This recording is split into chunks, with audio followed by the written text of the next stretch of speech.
আল্লাহর কসম, তোমার দ্বারা একজন ব্যক্তি, রাজুলান ওয়াহিদান, একজন ব্যক্তি হেদায়েত পাওয়া, আল্লাহর রাস্তা পাওয়া, আল্লাহকে খুঁজে পাওয়া, নবীজি বলেন আল্লাহর কসম, গোটা আরবের সমস্ত দামি উট তোমাকে হাদিয়া দেওয়ার চাইতেও কোটি গুণে উঠত। কয়জন ব্যক্তি? তাহলে বোঝা গেল একজন মানুষের ফিকিরে চেষ্টা করা আর বিনিময় সে যদি আল্লাহর সন্ধান পায়, এটা আমার জীবনের সবচেয়ে বড় পাওয়া, জীবনের অনেক বড় অংশ। তাহলে এখানে বেশি সংখ্যার কোনো বিবেচনা। নবী সাল্লাল্লাহু আলাইহি ওয়াসাল্লাম বলেন, বাল্লিগু আন্নী ওয়ালাউ আয়া, একটি শব্দ, একটি আয়াত হলো আমার পৌঁছাও। তাইলে বোঝা গেল এক কথা, এক শব্দ, এটাও পৌঁছাইলে সওয়াব হবে। এক লাইন। এক সাহাবী হাদিসে আছে, নবী সাল্লাল্লাহু আলাইহি সাল্লামকে বলছিলেন একদিন, ইয়া রাসূলুল্লাহ, আমাকে সংক্ষিপ্ত একটু ওয়াজ করে দেন, অল্প কথা। তো নবীজি বললেন, লা তাগদা, তোমরা ভাই নিচে বও, নিচে নিচে বও। এই বেটা নিচে বসো, যাও এখান থেকে সরো, মাইকের অপারেটর ছাড়া বাকিরা নিচে নামো। কোন জমিদারের ভিতর চলে গেল, এনে উপরে বসতে ছিল আহাম্মক। প্যান্টে কষ্ট হলে ছড়ায় বসো, নিচে করে বসো, দুই জুতা একসাথ করে বসো ভাই, আখলাক শিখো। হ্যাঁ হ্যাঁ, এই তো মাশাআল্লাহ, শিখো তো একবার। এত টাইট প্যান্ট পরলা কেন? এটা না ভাই, ভাইয়া ওর সাথে বেচারার সাথে তো আমার কোনো দুশ্মনী নেই, আছে কোনো? আমি আপনাদের এখানে জীবনে প্রথম আসছি, তো কারোর সাথে দুশ্মনী হবে করতে? শেখা দরকার আব্বা, শুধু শুধু তামাশা না, মাকসাদ না, দিন শেখার বিষয়। এই টাইট বিশ্বাস করেন, চিপা শরীরের সাথে এরকম টাইট যে প্যান্ট, যুবক ভাই তোমরা যারা পড়ো, সত্য কথা হলো, ঐতিহাসিক তথ্য হলো, এটা গোলামের কৃতদাসের পোশাক। এটাই ঐতিহাসিক তথ্য। কৃতদাস গোলামের পোশাকে আফ্রিকা মহাদেশে মূলত যারা কৃতদাস, ভৃত্য, গোলাম, তাদেরকে এই টাইট প্যান্ট পায়জামা পরানো হতো, যেন কাজে ফাঁকি দিতে না পারে, যাতে পেশাব করার জন্য বসতে না পারে, ফুল টাইম যেন দাঁড়ায় থাকতে হয়। এই হিসাবে এরা এই টাইট প্যান্ট এটা আবিষ্কার করছে। এটা কোনোভাবেই ফ্যাশন হতে পারে না। আমার বসতে চলতে সব কিছুতে অসুবিধা হয়, যেটা এটা ফ্যাশন হলো কেন? এটা তো আরামদায়ক হলো না। এটা মূলত গোলামের পোশাক, কৃতদাসের পোশাক। পোশাক একটি গুরুত্বপূর্ণ বিষয়, এটা মামুলি বিষয় না। কোরআনুল কারীমের মধ্যে আছে, আল্লাহ তাআলা বলছেন যে, হে বনি আদম, তোমাদের উপরে পোশাক আমি আল্লাহ নাযিল করেছি। ইয়া বনি আদম কাদ আনজালনা আলাইকুম লিবাস। এই ছেলে বুট খায়ও না, সাবধান, আর একটা বুট খাবা না ভিতরে। কেউ তোমারে কোনোদিন শিখায় নাই যে আল্লাহর কথা শুনতে বুট খাইতে নাই? কোনোদিন দেখো নাই কোনো আলেমকে? আখলাক শিখো আব্বা। তোমার কি মনে হয়? তোমরা বলো না, আমার কথা হলো চাপ। কোন প্রাইমারি স্কুলে ক্লাস 1 বাচ্চা, শিক্ষক তার পড়ানো অবস্থায় জীবনে কোনোদিন, একটা জিরো বাচ্চা, শিশু শ্রেণী, সে কোনোদিন এরকম বুট খায়? কারো বিবেকে দেখছেন কোনোদিন কোনো চোখে? তাহলে আল্লাহর কোরআন যেখানে বলা হবে, সেখানে কি বুট খাইতে খাইতে ওয়াজ শোনা এটাই আখলাক? বলেন আপনার বিবেকে কি বলে? তুমি ভাই বলো, তোমার বিবেকে কি বলে?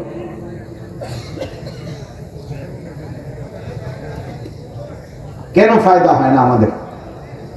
যথাযথ উপকার আলহামদুলিল্লাহ, ব্যাপক মাহফিল হইতেছে, জুমার নামাজের বয়ান হচ্ছে, এক বছরে 52 সপ্তাহ, 52টা জুমা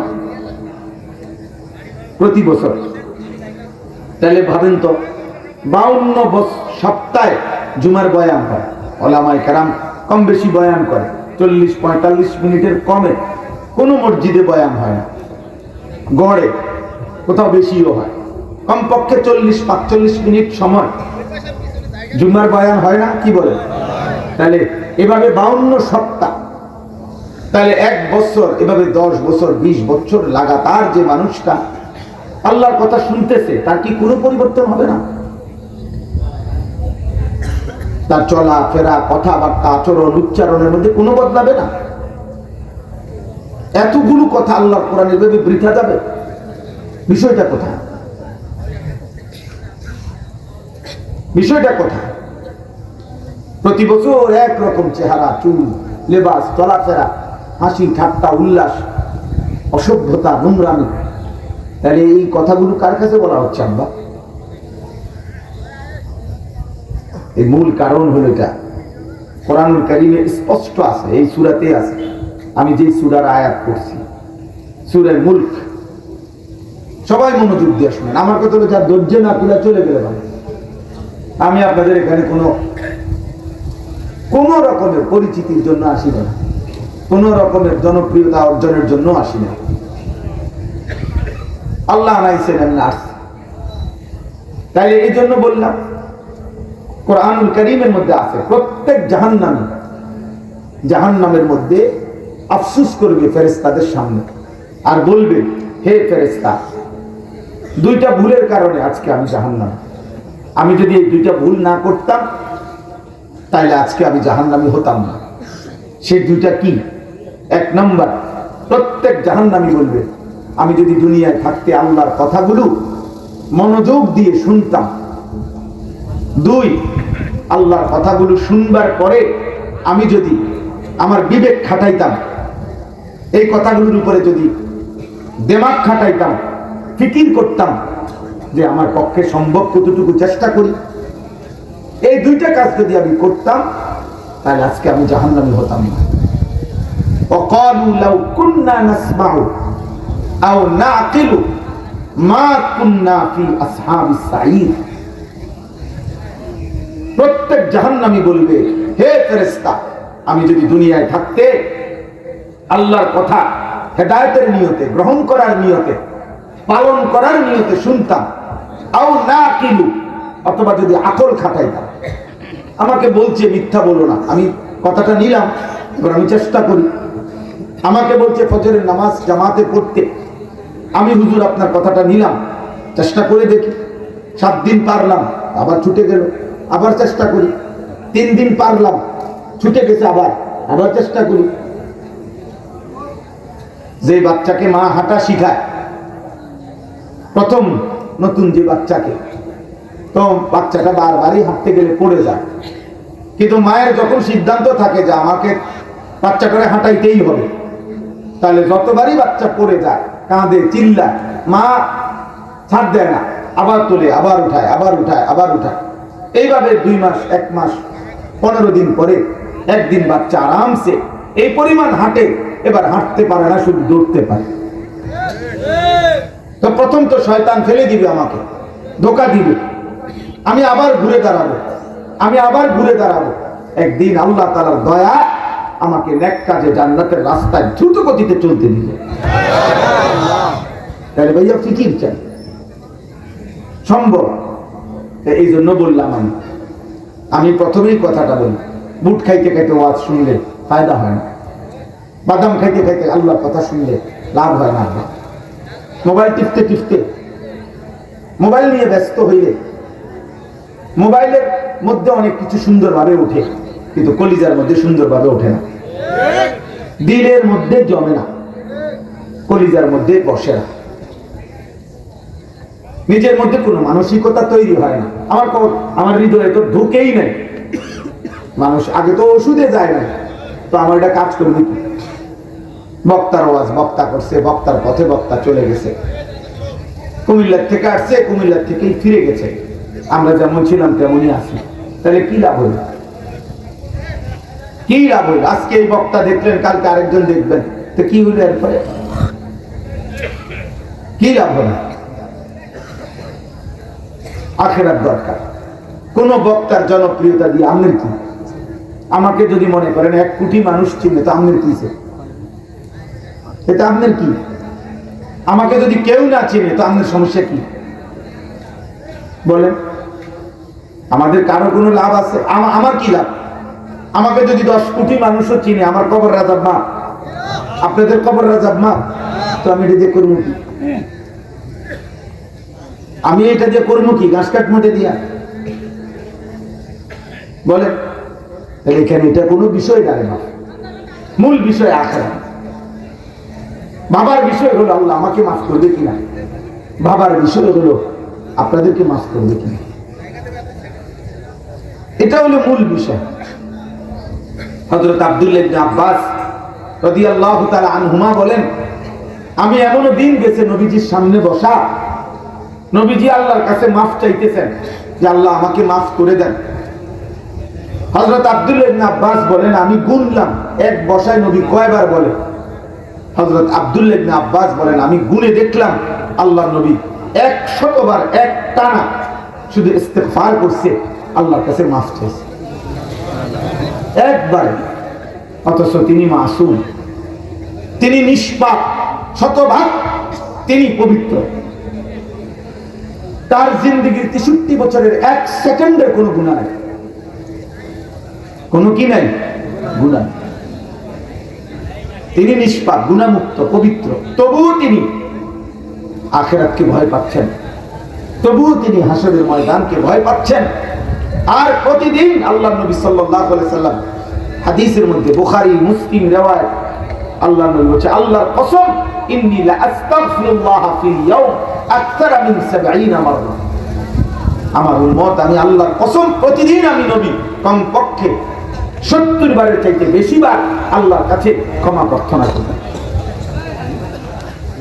যিনি নিষ্পাপ, যিনি গুনাহমুক্ত, আমাদের কি হালাত? আমাদের গুনাহ আছে তো? কথা বলে না? আমাদের পাপ আছে তো? আমাদের কি পরিমাণ মাফ চাওয়া উচিত আল্লাহর কাছে? অনেকেই আমরা মস্কারি করি দিনটাকে, হ্যাঁ, মোল্লা মৌলবীর কথাটাকে মস্কারি করেন, আপনি তিরস্কারি করেন আর মস্কারি করেন। এটাই সত্য যে মৃত্যু আপনাকে থামাই দিবে, হাসেন কিংবা কাঁদেন, মনে পড়ুক আর না পড়ুক, খেয়াল থাকুক বা না থাকুক, বুঝে আসুক আর না বুঝে আসুক, গ্রামের হোক আর শহরের হোক, শিক্ষিত হোক আর মূর্খ হোক, হুজুর হোক আর জেনারেল হোক, এক অনিবার্য চিরন্তন বাস্তবতা, মৃত্যু আমাদেরকে থামাই দিবে। এই সত্যকে আড়াল করার, ভুলে যাওয়ার কোন সুযোগ। যুবক, তুমি যতই মাতলামি করো, লাফাও ফালাও, অহংকার করো, বড়াই করো, যত অসভ্যতা নোংরামি করো, এই বাস্তবতা যে মৃত্যু এসে তোমার থামাই দিবে। আওয়ালাম ইয়ালাম আন্নাল্লাহা কাদ আহলাকা মিন ক্বাবলিহি মিনাল কুরুন মান হুয়া আশাদ্দু মিনহু কুওয়াতান ওয়া আকতারু জামআ। আল্লাহ তাআলা বলে, প্রত্যেক জালেম, পাপী, নাফরমানের জানা উচিত যে আমি আল্লাহ তার পূর্বে যুগে যুগে অসংখ্য অগণিত ব্যক্তি, যারা শক্তিতে অনেক বেশি ছিল অথবা সম্পদে অনেক বেশি ছিল, এমন বহু জাতি, গোষ্ঠী, ব্যক্তি, সম্প্রদায় আমি আল্লাহ ধ্বংস করে দিলাম। আল্লাহ বলেন, প্রত্যেক জালেমের জানা উচিত, প্রত্যেক পাপীর জানা উচিত ইতিপূর্বে পাপীর পরিণতি কি হয়েছে। মদখোর বলেন, সুদখোর বলেন, জিনাখোর বলেন, জুয়ারি বলেন, মুশরিক বলেন আর বেঈমান বলেন, ক্ষমতার অহংকারী বলেন আর গরিবের অন্যের উপরে জুলুমকারী বলেন, প্রত্যেক পাপী যদি একবার আমি কিংবা আপনি পিছনের দিকে তাকাই, পিছনের ইতিহাস শুনি যে আমার আগে নেশাখোরের পরিণতি কি হয়েছে, আমার আগে জুয়াখোরের পরিণতি কি হয়েছে, আমার আগে সুদখোরের পরিণতি কি হয়েছে, আমার আগে চরিত্রহীন জিনাকার ব্যভিচারীর পরিণতি কি হয়েছে, আমার আগে জমিনে অহংকারী মানুষের উপরে জুলুমকারীর পরিণতি কি হয়েছে, খোদার কসম প্রতিবারই এটাই রিপোর্ট আসবে, প্রত্যেক যুগের প্রত্যেক জালেমের শেষ পর্যন্ত নির্মম, নিকৃষ্ট, লজ্জাজনক পরিণতি, পতন হয়েছে। এটাই সত্য, এটাই সত্য, এটাই বাস্তবতা। এই পৃথিবীতে 5ই আগস্ট একমাত্র ঘটনা না, এর আগেও এরকম বহু তারিখ আছে যে তারিখগুলোতে হাজারো জালেম ধ্বংস হয়েছে।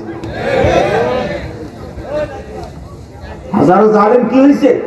ধ্বংস হয়েছে। দোস্ত আমার, বন্ধু আমার, কোনোভাবে একজন একজনকে বলি, প্রিয় ভাই আমার, বাবা, চাচা, দাদা, ছেলেরা, পর্দার আড়ালের মা বোন, সবার জন্য বলা কথা, কেউ কোনোভাবে এই সামান্যটুকু দুনিয়া, আমি কিংবা আপনি, কোনোভাবে মাতবরি করেন, কোন মাতবর, কোন অহংকারী, কোন বেয়াদব পৃথিবীতে ইজ্জতের সাথে থাকে না। ব্যক্তি কিংবা গোষ্ঠী, দল কিংবা সম্প্রদায়, কেউ না, কেউ না, কেউ না। এটাই সত্য। আল্লাহ তাআলা কোরআন কারীমের মধ্যে বলছেন, ওয়ালা নুযীকান্নাহুম মিনাল আযাবিল আদনা দুনাল আযাবিল আকবার। বহু জালেম নাফরমানকে আমি চূড়ান্ত আযাব, জাহান্নামের আযাব দেওয়ার আগেই দুনিয়াতে আমি সামান্য আযাব দিয়ে থাকি। একটা যৌক্তিক কথা মনে রাখতে হবে, আল্লাহ তাআলা প্রত্যেক জালেম পাপীকে দুনিয়াতে শাস্তি দেবে না, এটা আল্লাহর ওয়াদা। বাকি আল্লাহ তাআলা দুনিয়াতে প্রত্যেক পাপীকে ছেড়েও দিবেন। কখনো কখনো মাঝে মাঝে আল্লাহ বিভিন্ন পাপের পাপীকে বিভিন্ন আঙ্গিকে শাস্তি দেয়। আল্লাহু ইয়ালামু ওয়া আনতুম লা তা'লামুন। আল্লাহ বলে, দুনিয়ার আযাব আমি কেমনে দেই তোমরা জানো না, আমি জানি। সবাইকে থাপ্পড় দিয়ে দিছি এটা না, সবাইকে থাপ্পড় দিছি এটা না, আমি আযাব দেই। সবাইকে আমি আযাব দেই না, আবার সবাইকে আমি ছেড়েও দেই না, সবাইকে ছেড়েও দেব। এই জন্য দয়া করে এই আপনারা যারা বসছেন, কিশোর ছেলেরা, নওজোয়ানরা, বয়স্ক বাবারা, আমার শুরুর কথা এটা, আল্লাহর কথা। প্রতিদিন শুক্রবারে জুমার বয়ান, নিজ নিজ মহল্লার হুজুরদের আলোচনা মনোযোগ দিয়ে শুনবে। শুধু নির্দিষ্ট কোনো বক্তা, এটা কোনো জরুরি কোনো কথা না, এটা কোনো বিষয় না। আমার আখিরাত দরকার, আমার ফিকির দরকার, আমার হৃদয়ের অনুভূতি আসছে কিনা, আমার আল্লাহর ভয় হলো কিনা হৃদয়ে, আমার পরকালের কথা মনে পড়ে কিনা, এটা হলো বড় বিষয়। কোন মানুষের জীবনে, দুনিয়ার হায়াতে আল্লাহর পক্ষ থেকে কোন মানুষের উপরে সবচেয়ে বড় গজব শাস্তি কি? দুনিয়াতে কোরআনুল কারীমের মধ্যে আছে, দুনিয়াতে সবচেয়ে বড় শাস্তি হলো আল্লাহ তাআলা তার যে বান্দাকে আখিরাত ভুলায় দিয়েছেন, খোদার কসম, এটা হলো ওই বান্দার উপরে সবচেয়ে বড় শাস্তি। কোন মানুষের উপর ভাত খেতে দেয় না, বাড়িঘর করতে পারে নাই, অভাব, এগুলো কোনো শাস্তি না, এগুলো সাধারণ বিষয়। ভাত, মাছ, চাল, ডাল, পেশাব পায়খানা, দুনিয়ার চাহিদা পূরণ হইলে আপনি ভালো, নাই তো আল্লাহ আপনার উপরে মুসিবত দিচ্ছে। না না, দুনিয়ার চাহিদা কুত্তারও পূরণ হয়, কুত্তারও পূরণ হয়। কুত্তাও খায়, ঘুমায়, পেশাব পায়খানা করে, কুত্তারও যৌন চাহিদা পূরণ হয়। নাহলে কুকুরের বাচ্চা হয় কেন? শুকরের বাচ্চা হয় কেন? ছাগলের বাচ্চা হয় কেন? লজ্জাস্থানের চাহিদা যদি পূরণ না হতো, বলেন না, এটা আহামরি কিছু না রে আব্বা।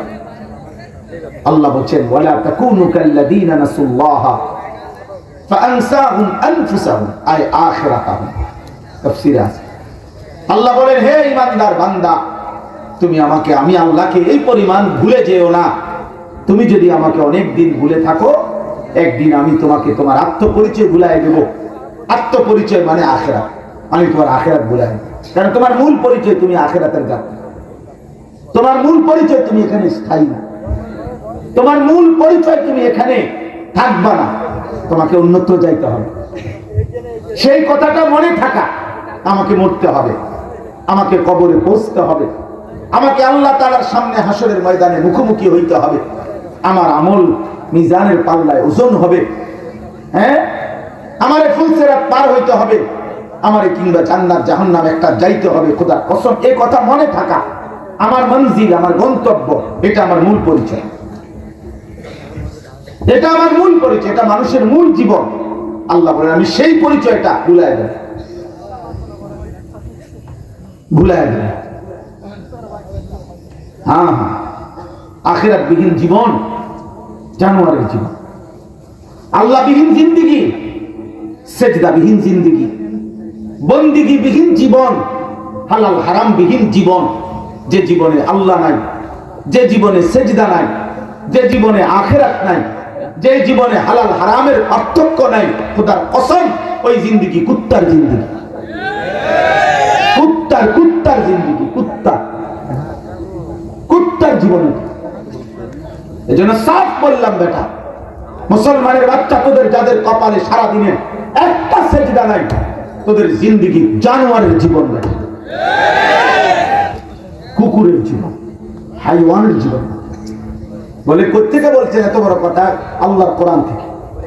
এটা কোরআন শরীফের ডাইরেক্ট আয়াত। ওই জিন্দেগি কুত্তার জীবন, যে জীবন সেজদা দেয় না,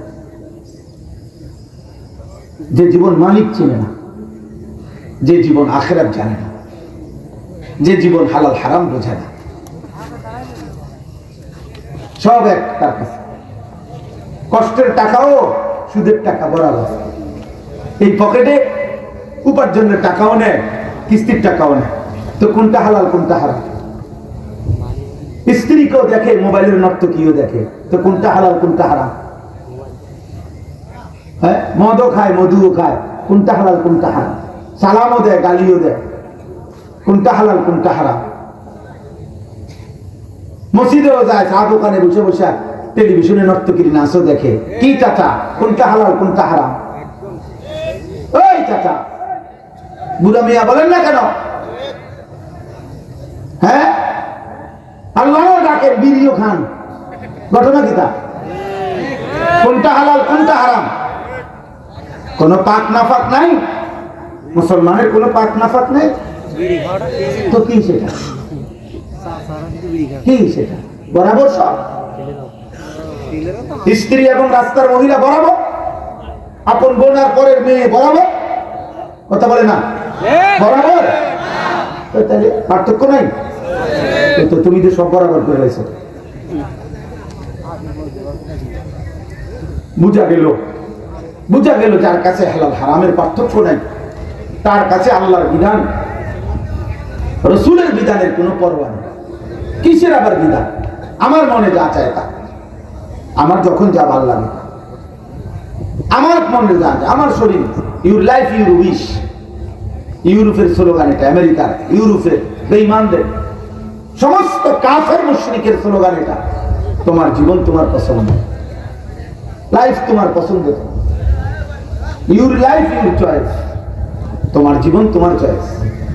দেখেন আবার আল্লাহ কি, রাসূল কি, হালাল কি হারাম, পাক কি নাফাক, যার যাকে ভালো লাগে, কার নিয়ে কার ছেড়ে দাও, বাদ দাও, বাদ দাও। বুঝলেন না? কোথায় পহেলা বৈশাখ? তো পহেলা বৈশাখ একটি দিন, বছরের নতুন বছরের, এটার সাথে বেহায়াপনা, মহিলাগুলো বেপর্দা চলার কি সম্পর্ক? এটার সাথে কি সম্পর্ক? কি অসভ্যতা আর পহেলা বৈশাখ এক হইল কেমন? গান বাদ্যর সাথে পহেলা বৈশাখ কি? পহেলা বৈশাখ যার, তো 2 বৈশাখ তো তারই, জ্যৈষ্ঠ মাসও তার, আষাঢ় মাসও তার, শনিবারও তার, রবিবারও তার, জানুয়ারি যার, ফেব্রুয়ারি তো তারই। কথা বুঝেন না? এই রাত তো একই জনের, এই দিন একই মালিকের, আলাদা কি আবার?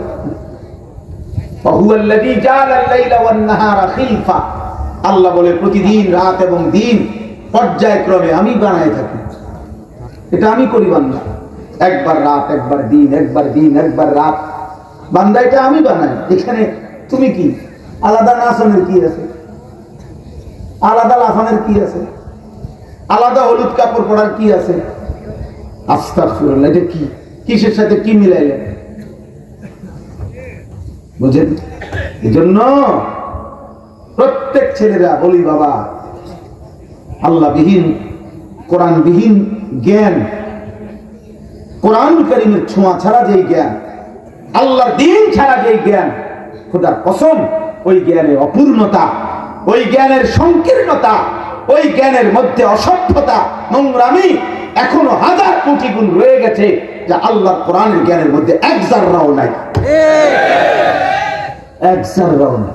কোন মুমিন তার স্ত্রী, কন্যা, মেয়ে, বিবাহিত হোক অবিবাহিত হোক, কোন মুসলমানের বাচ্চা, কোন ইমানদার মানুষ বাবা হলে, স্বামী হলে, তার স্ত্রী, তার কন্যাকে বেপর্দা, বেহায়া, কিসের এপ্রিল আর কিসের কি, কোন কিছুর নামে কোন ইমানদার তার কন্যা, স্ত্রীকে বেপর্দা ছাড়তে পারে না। আমার জন্য শরীয়তের বিধান 14 এপ্রিল যা, 15 এপ্রিল তা, 13 এপ্রিল তা, 1 বৈশাখ আমার জন্য আল্লাহর হুকুম যা, 2 বৈশাখ আল্লাহর হুকুম তাই। আমি ইমানদার, আমার প্রতি রাত আল্লাহর হুকুম, আমার প্রতিদিন আল্লাহর হুকুম। আমার আল্লাহ এবং আমার রাসূল যদি কোনো রাতকে মর্যাদা দেয় তাহলে মর্যাদা, আমার আল্লাহ আমার রাসূল যদি কোনো দিনকে মর্যাদা দেয় তাহলে মর্যাদা। আমার নবী জুমার দিনকে মর্যাদা দিবেন, অতএব জুমার দিন মর্যাদাবান। আমার নবী শবে বরাতকে মর্যাদা দিবেন, অতএব শবে বরাত মর্যাদাবান। আমার নবী শবে কদরকে মর্যাদাবান করেছেন, তো সেটা মর্যাদাবান। ঈদের দিন মর্যাদাবান, কিন্তু অন্যদের বানানো কোনো দিন মর্যাদাবান আলাদা বিশেষত্ব হইতে পারে না। যা বলি হুজুররা এমনি কয়, হেমনে কয়, হুজুররা এটার বিরুদ্ধে অপপ্রচার করে। আরে বেটা যা বেটা, ক বেটা, যে যাই করে, যত ষড়যন্ত্র করে, প্রত্যেককেই ষড়যন্ত্রের শেষ ফলাফল এটাই, ওই ব্যক্তিকে, ওই ব্যক্তির হায়াত শেষ পর্যন্ত সে পৃথিবীতে থাকবে। আপনি যত ষড়যন্ত্রই করেন, আপনি যত হুমকি ধমকি দেন, যার হায়াত যেদ্দুর উনি একটু থাকবে। বুঝেন না কথাটা? কারো ষড়যন্ত্রে কোনো কেউ আগেও মরে না, পরেও মরে না, নির্ধারিত সময়ে মৃত্যু। দ্বিতীয়ত, যে যাই করুক, কোন আলিম ওলামাকে জেল দোক, জুলুম দোক, হামলা করুক, মামলা করুক, যাই করুক, যেমনে করুক, শেষ পর্যন্ত মৃত্যুর মাধ্যমে তাকে তার আল্লাহর কাছেই পৌঁছায়, আর আল্লাহ ইনসাফের ফয়সালা করবেন। সমস্যা কি? এক বুড়া মিয়া নবীজিকে জিজ্ঞেস করছি, ইয়া রাসূলুল্লাহ, আমাদেরকে মৃত্যুর পরে কার কাছে যাইতে হবে? কোথায়? বলছে আল্লাহর কাছে। আচ্ছা, তাইলে এত টেনশনের কি? ওনারে তো আমি সবসময় ডাকি। আল্লাহর কাছে যাইতে হবে তো, তাই এত পেরেশানি করার কি আছে? আমি তো 5 ওয়াক্ত নামাজ ওনারেই ডাকি, আমি তো ওনারে খুব চিনি, ওনারে তো আমি সবসময় ডাকি।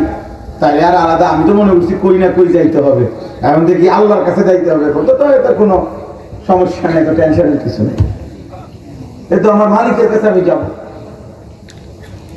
আল্লাহ আমাদেরকে বুঝ দান করে। প্রিয় ভাই আমার, বন্ধু আমার, দোস্ত আমার, সাথী আমার, নওজোয়ান বয়স্ক বাবা, খামখেয়ালি করবেন না। প্রত্যেকেই আপনি বোঝেন না, চালাকি করেন না, আপনি জানেন, সব বোঝেন। আমরা সাধারণ মানুষ, গ্রামের মানুষ, মূর্খ মানুষ। হুজুর আমরা এত কিছু বুঝি, আপনি মিথ্যা কথা, আপনি সব বোঝেন। আপনি কবর, হাসর, আখিরাত, আযাব, জাহান্নাম আপনি কি জানেন? ইচ্ছা করে খামখেয়ালি করছেন,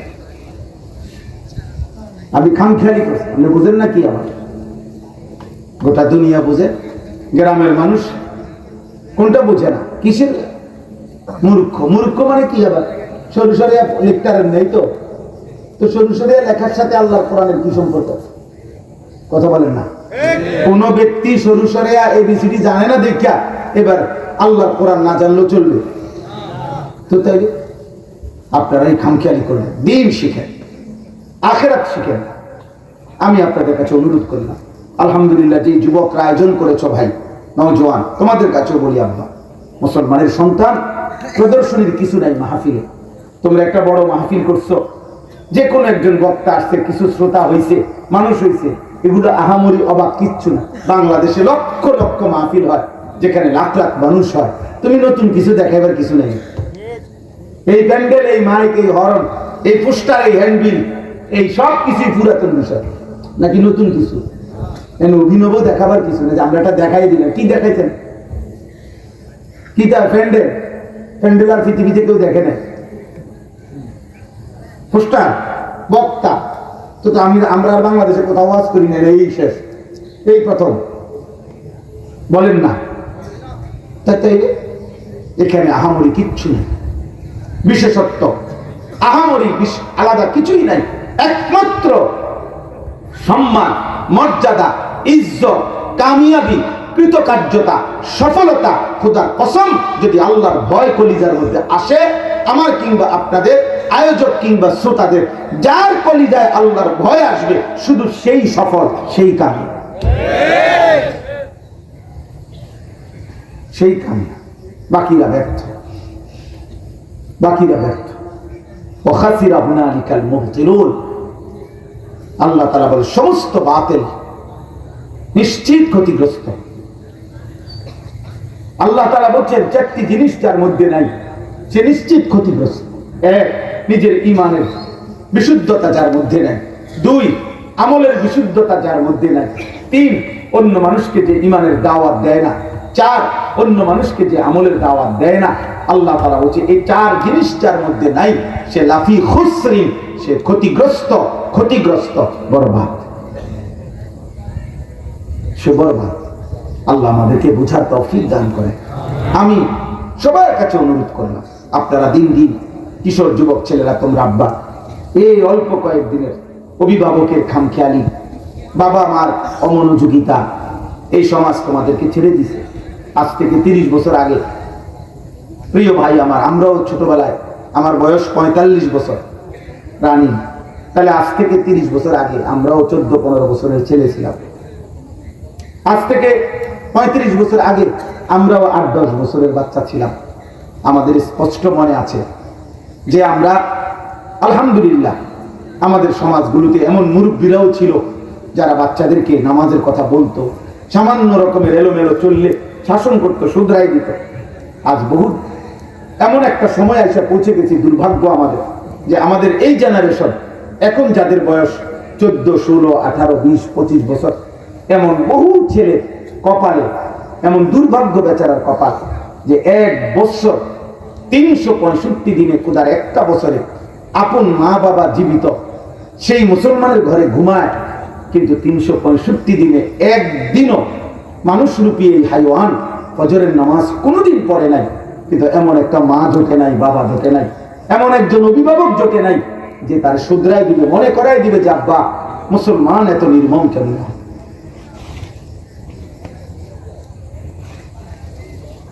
মুসলমান 365 দিন আল্লাহকে কেমনে বলে থাকে। 1 বছর, আমার 75 বছর বয়সী মা আমারে আজও জিজ্ঞেস করে, আব্বা নামাজ পড়ছেন? আলহামদুলিল্লাহ। আমার যখন 2টা সন্তান আছিল, 2টা বাচ্চা, বিবাহিত, আমি ওয়াজ করি, তখনও আমার মা আমারে দরজার কাছে আইসা ফজরের নামাজের জন্য বছরের পর বছর উঠেছে। হ্যাঁ, আজকে এই কারণেই হালাত তোমাদের, আমরা বুঝি এটা। মা বাপ, পরিবার, অভিভাবক, সমাজের বয়স্ক অনেক মানুষ সবাই ছেড়ে দিছে, হাল ছেড়ে দিছে। আর হইতো না, আর হইতো না, বাধ্য হাতে মোবাইল টিপে, খোলা নিজের মতো হাসে কাঁদে, খোলা সারা রাত মোবাইলে উলঙ্গ ছবি দেখে। কেউ জিজ্ঞেস করে না, কিরে বাবা তুমি আমার ছেলে চুল এগুলো এমন কেন? আমি জীবনে একবার একটা সাদা টুপির মধ্যে 4টা ফুল কলা একবার জীবনে কিনছিলাম। আমার আব্বা বলছে ফুট জায়েজ না জায়েজ পরে। আমি জীবনে বাবা সাদা টুপি ছাড়া কোনোদিন করি নাই। তুই আমার সন্তান, দেখো আব্বা, আর কোনোদিন করিনি। বাপ আমার খেয়াল রাখছে। আজকে আপনারা অভিভাবক পর্যায়ে যারা আছেন, আপনারা সবাই ব্যস্ত, প্রতিদিনকার বাজার সদাই, সংসারের নিত্যদিনের বাজার খরচ, আর এই ঘর দুয়ার একটু লাইন টাইন করে দিয়ে যাওয়া, ছেলে ফেলে কোন রকম আয় উপার্জন, বিয়ে শাদীর একটা ব্যবস্থা করে দিতে পারা, এটাকেই মনে করতেছেন কাজ, এটাই আপনাদের ফিকির। কিন্তু আমরা মুসলমান হিসাবে খোদার কসম, এটা আমাদের ফিকির ছিল। আমাদের ফিকির ছিল আমার স্ত্রীর ইবাদত, নামাজ, আমার ছেলে মেয়ের নামাজ। আমি ভাত মিলুক আর না মিলুক, আমি ক্ষুধার্ত থাকি আর না থাকি, আমার সন্তান নামাজ পড়বে, আমার সন্তান আল্লাহ চিনবে। এই কোরআনুল কারীম থেকে আমি বলি আব্বা, হযরত ইব্রাহিম আলাইহিস সালাম, শুনতেছেন আপনারা? ইব্রাহিম আলাইহিস সালামের ঘটনাটা আপনারা সবাই জানেন। হযরত ইব্রাহিম নবী, ওনার স্ত্রী হাজেরা এবং একমাত্র প্রথম সন্তান ইসমাঈল, এই স্ত্রী এবং ছেলে ইসমাইল তখন কোলে কোলে নবজাতক বাচ্চা হাজেরা এবং ইসমাইলকে ইব্রাহিম আলাইহিস সালাম অনেক দূরে আল্লাহর ঘর কাবার কাছে আল্লাহর হুকুমে যখন রেখে আসছিলেন, কোরআন শরীফে সূরা ইব্রাহিমের মধ্যে আছে, যেদিন রাখছিলেন আপনারা সবাই এই ঘটনা জানেন, এই তখন ওই জায়গায় এক ফোঁটা পানি ছিল না, একটা খাবারের এক লোকমা ব্যবস্থা ছিল না, কোনো গাছ ফুল ফল ফসল কিচ্ছু ছিল না, একজন মানুষের অস্তিত্ব ছিল না, শুধু একটা মহিলা আর এই কোলের বাচ্চাটা যাকে রেখে গেছে উনি, এই ছাড়া খোদার কসম সেখানে কোনো মানুষ ছিল না। এমন শূন্য দুধু মরুভূমি, গাছ নাই, পানি নাই, বৃক্ষ নাই, ফুল নাই, ফসল নাই, খাদ্য নাই, মানুষ নাই, একবেলা বেঁচে থাকার কোনো উপকরণ নাই। সেই জায়গায় যখন দেখে আসছেন আল্লাহর হুকুমে ইব্রাহিম আলাইহিস সালাম, গল্প শোনা তো সহজ, কল্পনা করে দেখেন বিষয়টা, ভেবে দেখেন, ভেবে দেখেন। আমরা এখান থেকে ঢাকা যাইতে 3 বার বাসায় ফোন করে বাইতে, কদ্দুর গেছেন, কদ্দুর গেছেন বলে না এখন। তাহলে ইব্রাহিম আলাইহিস সালাম এক পাশে সরে গিয়ে আল্লাহর কোরআনের আয়াত, ইব্রাহিম আলাইহিস সালাম 2 চোখের পানি ফেলে আল্লাহর কাছে দোয়া করছিলেন। সেই দোয়ার মধ্যে ইব্রাহিম নবী বলছেন, আল্লাহ গাছপালা তরুলতাহীন এক জায়গায় আপনার ঘরের পাশে আমার স্ত্রী সন্তানকে রেখে গেলাম, তবে মাওলা রব্বানা ইন্নী আসকানতু মিন যুররিয়্যাতি বিওয়াদিন গায়রি যি যারইন ইনদা বাইতিকাল মুহাররাম, আল্লাহ আপনার ঘরের কাছে গাছপালা তরুলতাহীন কোনো বেঁচে থাকার উপকরণ বাহ্যিক নাই এমন একটা জায়গায় রেখে যাচ্ছে, তবে এই মুহূর্তে আপনার কাছে আমি চাই। এই যে বাবা কি চায় দেখেন, একটা স্বামী স্ত্রীর জন্য কি চাচ্ছে, একটা বাচ্চার জন্য তার বাবা কি বলতেছে, তখন কোরআন শরীফের আয়াত, ইব্রাহিম নবী বললেন রব্বানা লিয়ুকিমুস সালাহ, আল্লাহ আমার চাওয়া আপনার কাছে আমার স্ত্রী সন্তান যেন মৃত্যু পর্যন্ত নামাজ আদায় করে। কি আদায় করে? কোরআন শরীফের আয়াত, ইব্রাহিমের দোয়া। যে মুহূর্তে এক লোকমা খাবারের ব্যবস্থা নেই, এক ঢোক পানির ব্যবস্থা নেই, উনি জানে এটা মালিক যদি হায়াত দেয় এগুলোর ব্যবস্থাও করেন, হায়াত না দিলে এটি থাকছে কি, কথা বুঝেন নাই আপনি? আর যদি আল্লাহ হায়াত দেয় তো আসবাবের ব্যবস্থা, প্রয়োজনীয় উপকরণের ব্যবস্থাও তিনি কি করেন। এগুলো আমার টেনশন নেই, এগুলো যিনি সৃষ্টিকর্তা তার টেনশন। আমার টেনশন হইল নামাজ, আমার জিম্মাদারি হলো ইবাদত। তাইলে বলে ইব্রাহিম আলাইহিস সালাম কাবা ঘর বানাইয়া দোয়া করছে, কোরআন শরীফে আছে অমিন যুররিয়াতিনা উম্মাতাম মুসলিমাতাল লাক, আল্লাহ আপনার ঘর বানাইয়া আমি চাই কিয়ামত পর্যন্ত আমার সন্তান ইসমাঈলের বংশধারায়, আমার বংশে এমন একটা দল, এমন একটা সম্প্রদায় যেন থাকে যারা মুসলমান, এরকম আমার বংশধারা যেন কিয়ামত পর্যন্ত থাকে। এমন যেন না হয় 200 বছর পরে 300 বছর পরে আমার বংশে আর কেউ ইমানদার নাই, আর কেউ আল্লাহ চিনে না। এই পৃথিবীতে হাজারো লক্ষ ফ্যামিলি এমন আছে যাদের পূর্বপুরুষ দ্বীনদার ছিল, এই বেটার দাদা ভালো মানুষ ছিল, তার দাদার বাপ নামাজি ছিল, মসজিদের মুয়াজ্জিন ছিল, কোন আলেমে দ্বীন ছিল, হতে পারে 70 বছর পরে আইসা ফ্যামিলির এখন আর একজন নামাজ কি জিনিস, সেজদা কি জিনিস চেনে না। আমি দেখছি, আমার চোখে দেখছি, আমার চোখে দেখছি। ইব্রাহিম আলাইহিস সালাম বলছে আল্লাহ এমন যেন আমার বংশধর না হয়। কি দোয়া করছেন? বংশধরের জন্য, সন্তানের জন্য। ইব্রাহিম আলাইহিস সালাম দোয়া করছেন, আয় আল্লাহ ওয়াজনুবনি ওয়া বানিয়া আন না'বুদাল আসনাম, আমাকে এবং আমার বংশধরকে কিয়ামত পর্যন্ত মূর্তি পূজার থেকে হেফাজত করেন। সন্তানের জন্য দোয়া করছে, শিরিক মুক্ত ঈমান চাইছেন। ইব্রাহিম আলাইহিস সালাম দোয়া করছেন রব্বি জাআলনি মুকিমাস সালাহ ওয়া মিন যুররিয়্যাতি, কোরআনের আয়াত, আল্লাহ আমাকে পূর্ণ নামাজি বানান, আমার বংশধরগণকেও পূর্ণ নামাজি বানান। কোরআনুল কারীমে আল্লাহ বলছে ওয়া'মুর আহলাকা বিস সালাহ, আপনি আপনার পরিবারের সদস্যদেরকে নামাজের আদেশ করুন, ওয়াসতাবির আলাইহা, এবং নিজেও নামাজের উপরে মজবুত থাকুন। লা নাসআলুকা রিজকা, সুবহানাল্লাহ। আল্লাহ বলে, বান্দা শুনো, বাপ কিংবা ফুত, মা কিংবা মেয়ে, তোমাদের কারো রিজিকের জন্য তোমাদের কেউ আমাকে সাহায্য করতে হবে না, সহযোগিতা করতে হবে না। নাহনু নারযুকু, বাবা ছেলে মা মেয়ে পরিবারের সবাইকে আমি আল্লাহ একাই রিজিক দেব। আমি দেখবো বিষয়, আমি দেখবো। বান্দা তুমি সেজদার ফিকির করো, আমি রিজিকের ফিকির করব। কোরআনুল কারীমের মধ্যে আল্লাহ তাআলা সান্ত্বনা দিতে গিয়ে 2 বার বলছে। আজীব একটা আয়াত আছে। আল্লাহ বলছে, হে অভিভাবক, নাহনু নারযুকুকুম ওয়া ইয়্যাহুম, আমি তোমাদেরকে রিজিক দেব বাবা মা, তোমাদের সন্তানদেরকে রিজিক দেব। আরেক আয়াতে উল্টাইয়া বলছে, নাহনু নারযুকুহুম ওয়া ইয়্যাকুম, আমি আল্লাহ আগে বলছে আমি আল্লাহ তোমাদের সন্তানদেরকে রিজিক দেব, তোমাদেরকে রিজিক দেব।